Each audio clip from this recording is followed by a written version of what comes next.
Cumprimento os irmãos mais uma vez, irmãs, professores, com a paz do Senhor Jesus.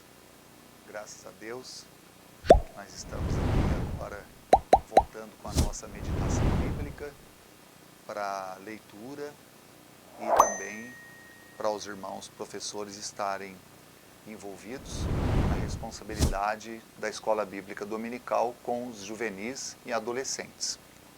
Para hoje nós vamos estar estudando a lição de número 7, da nossa revista, que tem por título A História de Jeú. A História de Jeú, esse será o nosso assunto para hoje. Aí os irmãos e irmãs tendo material de classe e também a palavra de Deus, aberta, fazendo um acompanhamento. Nós vamos estar fazendo uma leitura aqui, na leitura bíblica, que será feita a leitura bíblica aí em classe, no segundo livro dos Reis, capítulo de número 10, estaremos lendo dos versos 26 ao 36, tá bom? Vamos lá então fazer a leitura. Capítulo 10, no segundo livro dos Reis, versos 26. Se diz assim: E tiraram as estátuas da casa de Baal e as queimaram. Também quebraram a estátua a Baal e derrubaram a casa de Baal e fizeram dela latrinas até o dia de hoje. E assim Jeú destruiu a Baal de Israel. Porém, não se apartou Jeú de seguir os pecados de Jeroboão, filho de Nebate, que fez pecar a Israel, a saber, dos bezerros de ouro que estavam em Betel e em Dan. Pelo que disse o Senhor a Jeú: Porquanto bem fizeste em realizar o que é reto aos meus olhos, e conforme tudo quanto eu tinha no meu coração, fizeste a casa de Acabe. Teus filhos até a 4ª geração se assentarão no trono de Israel. Mas Jeú não teve o cuidado de andar com todo o seu coração na lei do Senhor, Deus de Israel, nem se apartou dos pecados de Jeroboão, que fez pecar a Israel. Naqueles dias, começou o Senhor a diminuir os termos de Israel, porque Azael os feriu em todas as fronteiras de Israel, desde o Jordão para o nascente do sol, e toda a terra de Gileade, os gaditas, os rubenitas e os manassitas, desde Aroer, que está junto ao ribeiro de Arnon, a saber, Gileade e Bazã. Ora, os mais atos de Jeú, e tudo quanto fez, e todo o seu poder, porventura, não estão escritos nos livros das crônicas dos reis de Judá? E Jeú dormiu com seus pais, e o sepultaram em Samaria, e Jeoacás, seu filho, reinou em seu lugar. E os dias que Jeú reinou sobre Israel em Samaria foram 28 anos. Temos aqui então hoje, para nossa meditação, a história de Jeú. As nossas lições estão sendo relacionadas aos reis de Israel. E já temos nos envolvido na meditação de alguns outros reis, outros personagens. E aqui nós temos a história de Jeú, que nós vamos estar meditando hoje com os irmãos e as irmãs, fazendo uso do material de classe principalmente, está bem? Numa introdução bíblica, os irmãos tendo material, as irmãs observem bem, está escrito assim: É indiscutível que o ser humano é atrelado à lei da semeadura. O que planta, colhe. Assim também foi na vida dos reis de Israel e de Judá. Destacam-se os reis Jeú, Joás, Jeoacás e Jeoás, com seus atos e respectivos resultados de bênção ou maldição. E destes, em especial, a vida de Jeú e sua sinceridade para com Deus.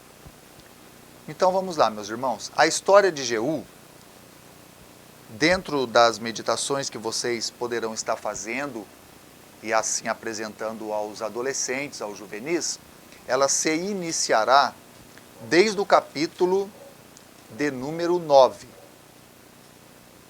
Desde o capítulo número 9. Lá no capítulo 9, por exemplo, nós temos o início de tudo. Nós temos o fator inicial de toda a história de Jeú. Então vamos passo a passo para que os irmãos possam pegar todas essas meditações, essas reflexões bíblicas e desenvolver o assunto para com eles numa linguagem que eles também possam ter uma boa compreensão, né?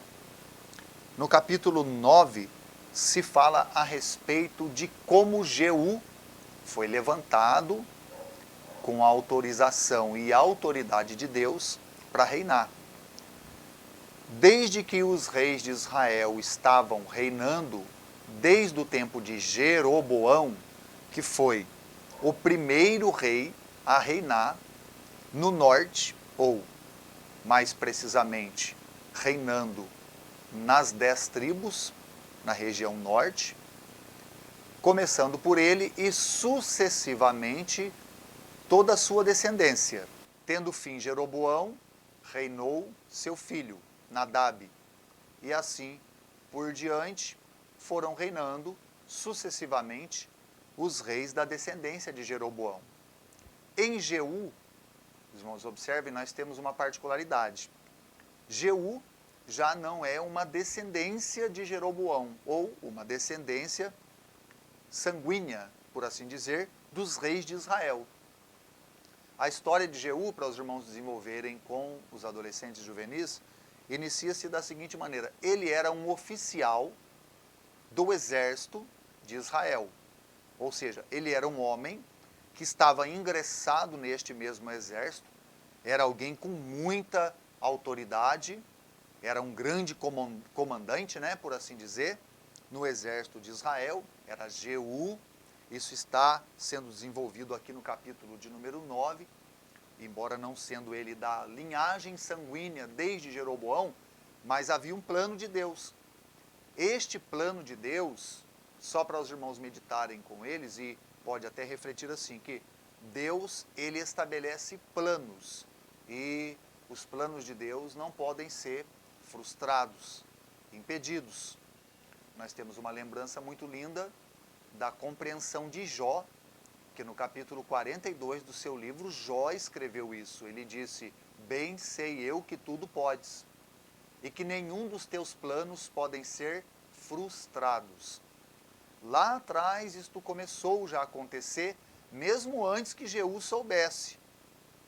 Porque Acabe, rei de Israel, transgredindo gravemente contra Deus, envolvendo-se num sistema idólatra, idolatria, casando-se com Jezabel, ele cometeu um assassinato, digamos assim, praticamente culpado de um assassinato sobre a vida de Nabote.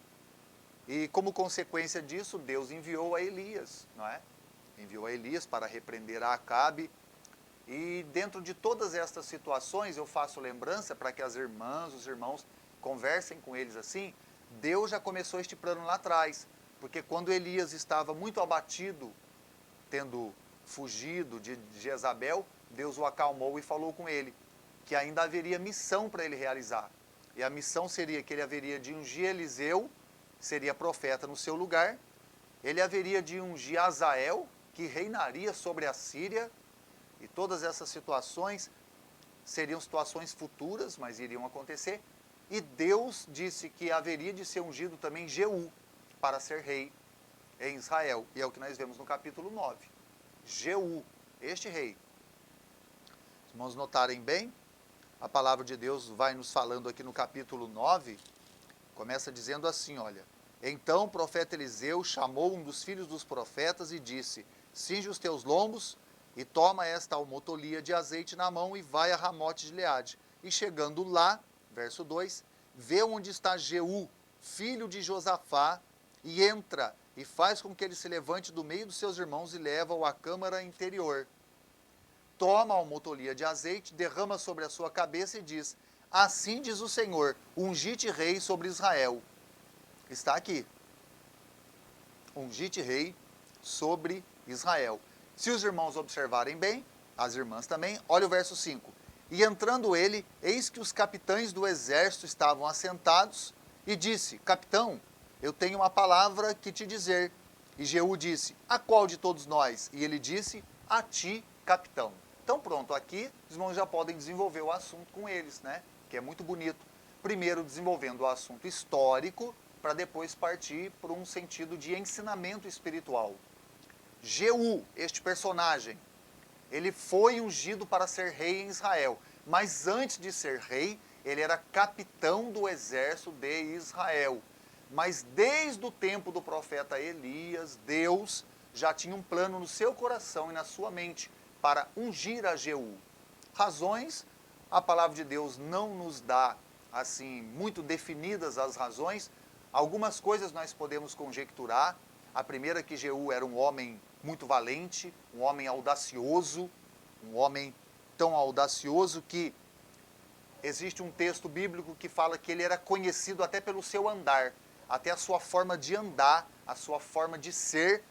Isso demonstrava que era Jeú, ele era alguém que não poderia ser, de certa forma, alguém não poderia confundi-lo com outra pessoa. Jeú tinha uma característica própria e Deus então determina levantar Jeú. Para qual finalidade? A determinação de Deus para ungir a Jeú para ser rei seria para pôr um fim em toda a idolatria aos deuses estranhos, para destruir a malignidade de Acabe, rei de Israel, para destruir a malignidade de Jezabel e até mesmo para tirar a vida de Jezabel. Estas coisas na Bíblia, é bom os irmãos conversarem com eles, de mortandade, de morte, de derramamento de sangue, de pessoas sendo mortas ao fio da espada, porque tem coisas na história bíblica que quando levada audivelmente em direção a jovens ou adolescentes ou juvenis que sejam, ou abaixo de jovens mesmo, pode haver uma confusão na mente de tanta coisa, tanta guerra, tanta situação terrível acontecendo assim, mas há uma explicação espiritual. Isso significando que Deus, que odeia o pecado, principalmente o pecado da idolatria, que na história da maioria dos reis de Israel, Deus vem levantando profetas e mensageiros e falando com eles desde Jeroboão para que abandonassem os ídolos, não é?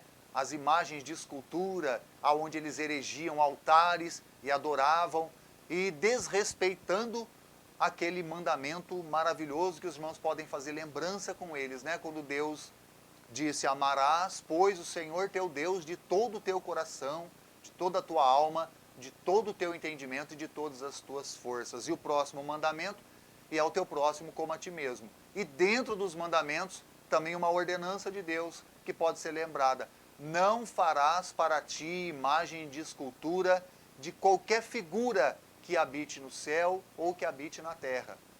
Irmãos, notem bem que este foi os maiores pecados dos reis de Israel. E por essa razão, saía rei e entrava rei, e o sistema idólatra continuava. E quando chegou em Acabe e com a sua esposa Jezabel, isso piorou, digamos assim, isso dobrou, ficou mais terrível do que já era, ficou mais maligno ainda, pelo que então isso trouxe grande ira no coração de Deus, que Deus, levantando os profetas e falando com eles para que abandonassem os ídolos e a adoração, as idolatrias, porque a infelicidade maior é que no envolvimento com a idolatria não ficava só nisso, isso dava abertura para outros pecados terríveis, pecados de imoralidade, pecados de outras origens malignas e perversas entre os reis de Israel. Então isso era muito odioso aos olhos de Deus. Neste caso, quando tudo parecia uma explosão de malignidade, Deus entra em ação ungindo este homem aqui, Jeú. Ele era capitão e agora Deus o unge rei, para que ele seja uma ferramenta na mão de Deus para destruir totalmente a casa de Acabe e a idolatria em Israel. Então nós temos o capítulo de número 10, conforme lemos para os irmãos, para as irmãs, do verso 26 em diante, com a leitura bíblica em classe, está aí. E tiraram as estátuas da casa de Baal e as queimaram. Também quebraram a estátua de Baal. E aí vem o verso 28, que vocês salientem para eles. E assim Jeú destruiu a Baal de Israel. Então, Jeú destruiu a Baal. Baal, aí os irmãos, lembrem com eles a história de Elias no Monte Carmelo, quando Elias desafiou os profetas de Baal. E naquele dia, os profetas de Baal clamaram e nada aconteceu de origem sobrenatural. E quando Elias clamou, Deus respondeu com fogo, e todo Israel que estava cocheando em dois pensamentos, disseram, só o Senhor é Deus, só o Senhor é Deus. Mas, infelizmente, continuou os reis de Israel, não é? Firmando os passos nessa idolatria, até que Deus levanta Jeú para destruir toda a idolatria de Baal em Israel. O ódio que Deus tem sobre a idolatria. Este é Jeú. Esse é um dos pontos que os irmãos, as irmãs podem fazer uso da lição para meditar com eles. Eu vou ler aqui o primeiro tópico, daí vocês vão acompanhar com eles depois a leitura, tá? Jeú, o reinado dele em Israel. Diz assim, inicialmente faz-se necessário destacar o ambiente no qual ele foi ungido, lembrando que o povo estava dividido em dois reinos. Jorão reinava em Israel e em Judá, Acasias, porém, os dois tinham um laço que os unia. Acasias era genro de Acabe e Jorão, filho. Entretanto, Acabe tinha feito o que era mal aos olhos do Senhor, pois permitiu o seu reinado a adoração à estátua de Baal. Após a sua morte, seu filho Jorão assume o reinado e vem com Acasias guerrear contra a Síria, contudo perderam, e Jorão ficou ferido. Neste cenário, o profeta Eliseu chamou um dos filhos dos profetas e mandou ungir Jeú, rei de Israel. E ao fazer isso, foram proferidas palavras divinas com as ordens de justiça para vingar as vidas dos servos e profetas do Senhor que Jezabel, a viúva de Acabe, mandou matar. Assim, Jeú exterminou a casa, a família de Acabe, e matou Jorão e Acasias, e ordenou a morte dos sacerdotes de Baal e de Jezabel, que significava serva de Baal. Porém, por fim, Jeú fez o que era agradável aos olhos do Senhor, entretanto, não teve o cuidado de andar com todo o seu coração na lei de Deus, pois não retirou os bezerros de ouro que estavam em Betel e em Dan. E assim faleceu e foi sepultado em Samaria. Então está aqui. Até este ponto, os irmãos professores, as irmãs que estarão responsáveis com os juvenis, adolescentes, entenderam aqui, certo? Agora nós vamos falar sobre um outro assunto. Nós vamos dividir todo este fato em dois pontos. Este é o primeiro, também bastante instrutivo, e um segundo, muito mais instrutivo ainda, que esse eu gostaria que os irmãos e as irmãs frisassem bem e meditassem sobre isso com eles. A importância do zelo, o zelo para com Deus e para com o reino de Deus. É isso que eu quero destacar, esta expressão. Vocês observem bem, a importância do zelo, zelo de Deus, zelo para com Deus e para com a obra de Deus. E destacar de novo o personagem Jeú. Então vamos lá. Vocês observem, Deus foi quem mandou, Jeú foi ungido pelo um dos filhos dos profetas. Ele levantou daquela reunião com a autoridade de Deus, desembainhou a espada, destruiu a idolatria, a Baal, destruiu a família de Acabe, ele mesmo foi aquele que trouxe também a autorização da morte de Jezabel, né? E dando um fim em toda a raiz maligna que estava habitando sobre Israel. Mas nós temos um pequeno problema com relação a Jeú. Ou seja, Jeú, mesmo tendo feito tudo isto, o pecado da idolatria ainda estava no coração de Jeú. Aí seria importante os irmãos lembrarem aquela história que nós estudamos lá nas lições número 1, lição número 2. Desde aquele primeiro rei em Israel, Jeroboão, ele estabeleceu 2 bezerros de ouro, um em Dan e um em Betel. E no estabelecimento desta idolatria, Israel ficou por décadas e décadas envolvendo-se na adoração a estes ídolos. Quando Jezabel casou-se com Acabe, ela introduziu mais idolatria no território de Israel. Esta idolatria seria o quê? Seria a adoração a Baal. Mas Notem bem, então nós temos a idolatria introduzida por Jeroboão, os bezerros de ouro em Dan e em Betel, e também a idolatria introduzida por Jezabel, que era a idolatria a Baal, que ela trouxe da terra dos Sidônios.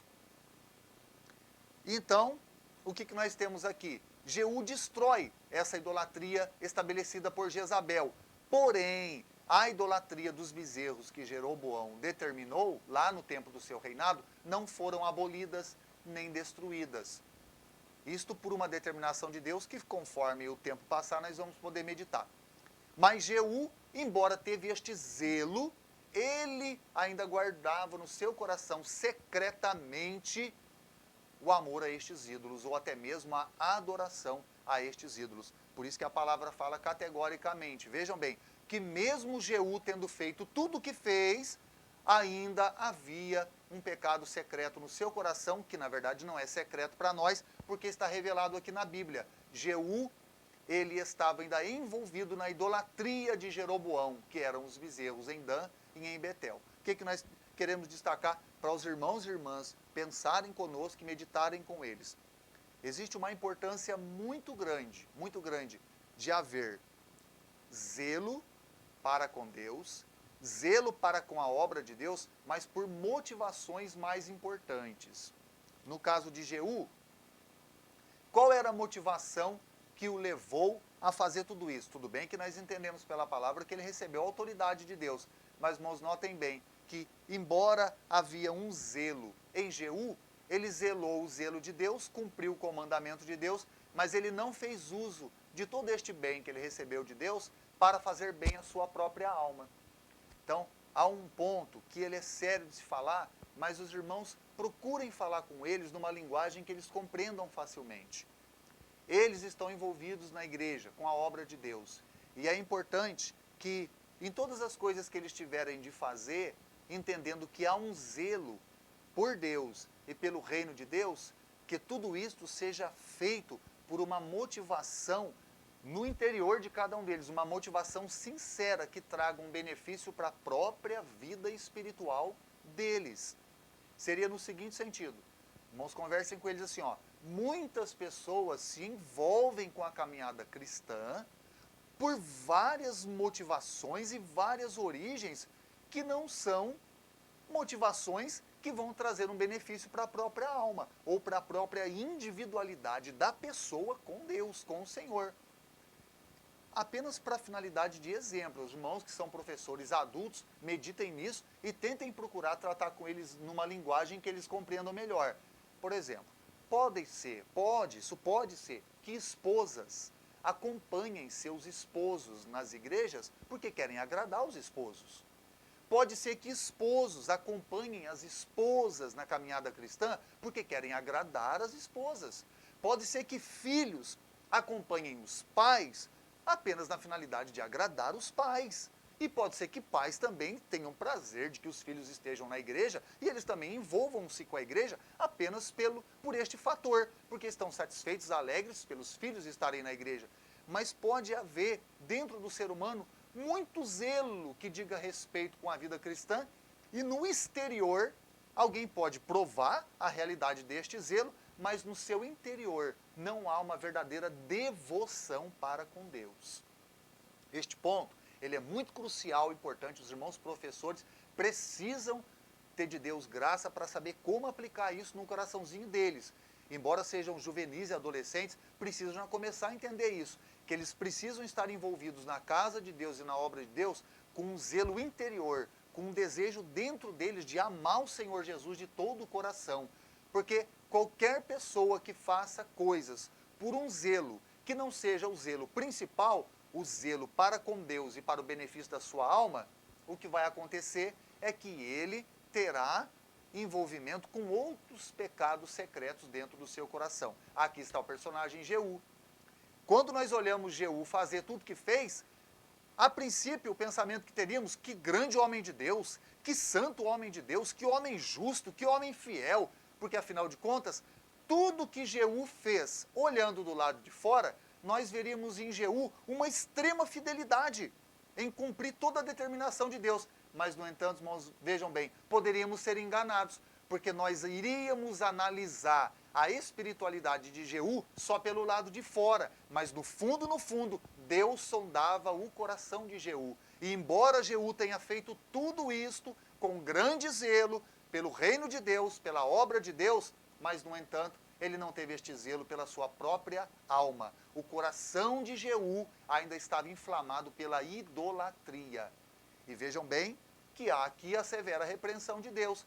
O que a repreensão de Deus diz? Embora Jeú tenha feito tudo isso, contudo, no seu coração, ele ainda guardava o amor à idolatria.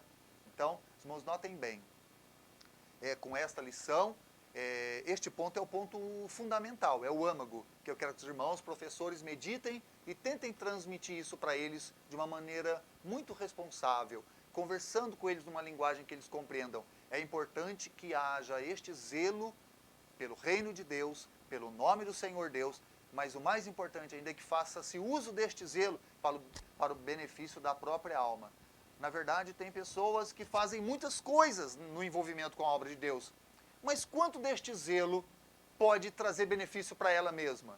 As pessoas podem ser um braço de ferro na obra de Deus, mas não adianta ela fazer tudo isso apenas com uma aparência de religiosidade exterior, mas dentro do seu coração ela ainda não ter abandonado alguns pecados secretos.